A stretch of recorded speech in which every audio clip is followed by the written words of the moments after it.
The amazingly simple technique that helps you to allocate your money and make your money work for you. There's one saying, money is the best servant, but it is the worst master. That is why riches hire money to work for them, while poor people work for money. Before we get started, this information is for you that I will be uploading 2 videos talking about personal finance and money matters. And if you like what you see and wish to know more about my upcoming videos, remember to hit the subscribe button below and subscribe to my channel. So let's get started. Hi, my name is Louis, your financial educator. Do you ever have passive income dreams? Or do you ever have this dream of financial freedom? Then you'll be happy to know that your dream is just in this video. It seems amazing and a little bit unbelievable, right? Many years ago, I thought the same thing. How can I live my life in my own terms without worrying about money if I'm not working anymore? And this is exactly why money is the best servant, but it is the worst master. Close your eyes and imagine this. You are currently getting $5,000 or $10,000 a month, and yes, passively. Wouldn't you like it? Of course, it does require effort too. So how can you actually make it happen? If you want to know the answers to these questions, then keep on watching. Step 1.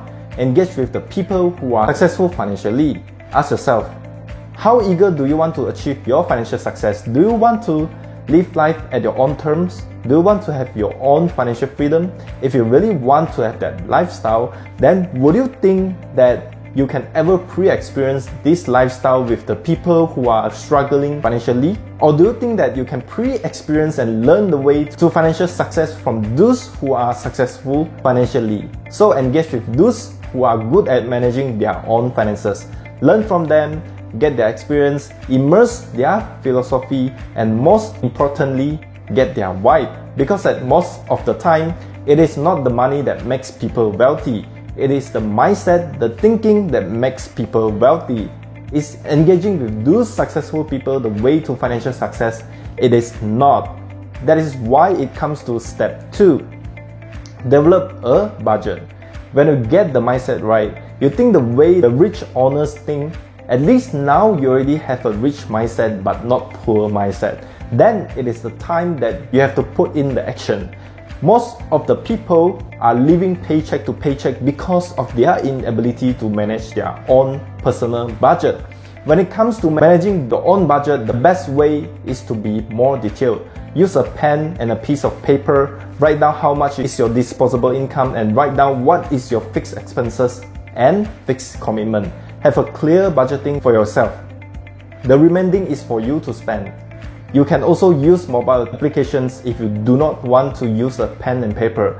There are plenty of mobile applications that you can download from Google Play Store or Apple Store. Can you recall how you feel when it comes to month end and your budget is very tight? Or even you are tight in your budget every month just simply because you don't lay out your budgeting plan every month.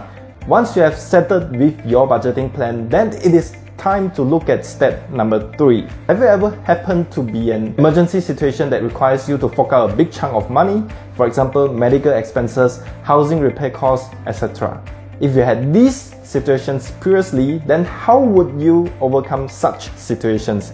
Did you have enough emergency funds in place, or did you borrow money in order to support the emergency situations? Wouldn't it be nice that you do not have to worry about emergency situations when they arise, at least financially?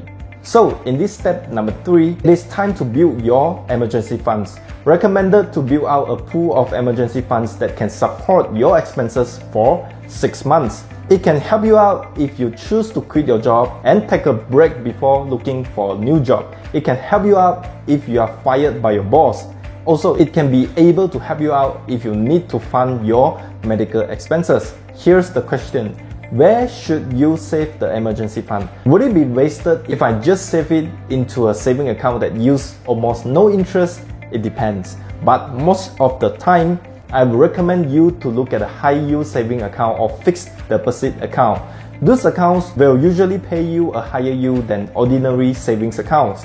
The yield will be 1% higher than ordinary savings accounts at most of the time. You can check it out with your bankers. So now, you can already take good care of yourself, set up a budget, set up an emergency fund, it is time to look at paying off your debt. Step 4.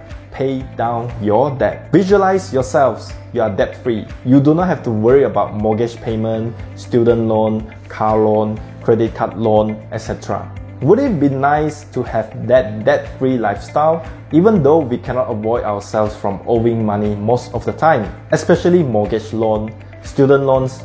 The faster you can remove the burden from your life, the better you can control your own finances. Put it this way, if you were to think about investing your money at 4% or 5% return per annum, then think about paying off your debt that is 4% to 5% type of interest charges. In other ways, by paying off the debt, you are guaranteeing yourself a 4% to 5% return instead of putting into investment that doesn't guarantee you 4% to 5% type of interest return. Step 5. It is time to make your money as your employees that are investing your money. Deploy your money troops out there to make more money for you. And let's recall the quote at the beginning of this video. Money is the best servant, but it is the worst master. Now that you become the master of your money, you make your money make more money for you. Now, you might be thinking, I only have $1,000, $5,000, $10,000 cash available. Investing might not for me. Investment is usually for those rich who have millions or even a few hundred thousands to start investing. The truth is, you do not need that to start investing. In fact, you just need even $1,000 to start, and sometimes it is just $100, depending on the investment tool you pick. There are a few investment options for you to pick if you just start small. The options are stock investment, index funds, robo-advisor, and mutual funds. If you come across more options for retail investors, then you can share the investment options in the comment box below. Also, if you would like to find out more about how to invest into mutual funds, then you can click the link in my description box to attend my free webinar to discover the 3 secrets how you should invest into mutual funds. Step 6. Leverage on credit cards. As mentioned before, you should pay down your debt first, especially credit card debt, because credit card debt interest is usually the highest among all. In this step, it means that you use a credit card for reward purposes but not debt purposes. You can always purchase goods by swiping your credit card. Just remember to pay off the outstanding balance every single month. And the magic is that you'll be surprised that you can get a new smartphone for free because of the points that you have accumulated over the months or years in your credit card. Other than that, some credit cards are cashback credit cards. These credit cards usually offer the owner to get cashback of about 1% to 5% from the amount spent. Again, it doesn't mean that you can do excessive spending to get more cashback or gain more points by using a credit card. The spending habit is very important. Look at what is your needs and what is your wants. If you follow the 6 steps above, then by now you are quite financially stable. Step 7. It is time to look at alternative passive income streams. The most famous asset that generates passive income, real estate. A lot of investors love real estate because real estate is a tangible investment. It is not a paper asset. Also, you can gain control of what you invest. You can renovate the property so that you can rent out for a higher price. The best part of real estate investment is that you can leverage on mortgage loans. It simply means if you want to invest into a property that is priced at $1 million but you only have $100,000, then you can just put the $100,000 as down payment and borrow the remaining as mortgage loan borrowing from banks. Then you can collect rental payments and pay back the mortgage. Literally, you just invest $100,000 for a property that worth $1 million. Furthermore, you can look into REITs, real estate investment trusts, dividend yielding stocks, fixed income, dividend focused mutual funds. These are the investments that can generate passive cash flow. To sum up, those are the 7 steps to make your money work for you. It is very simple, but it is not easy for you to do it. Not only that, you have to avoid the temptation of your bank account balance because you might be tempted to spend the money from your investment account and bank account. Thanks for watching. See you in the next video.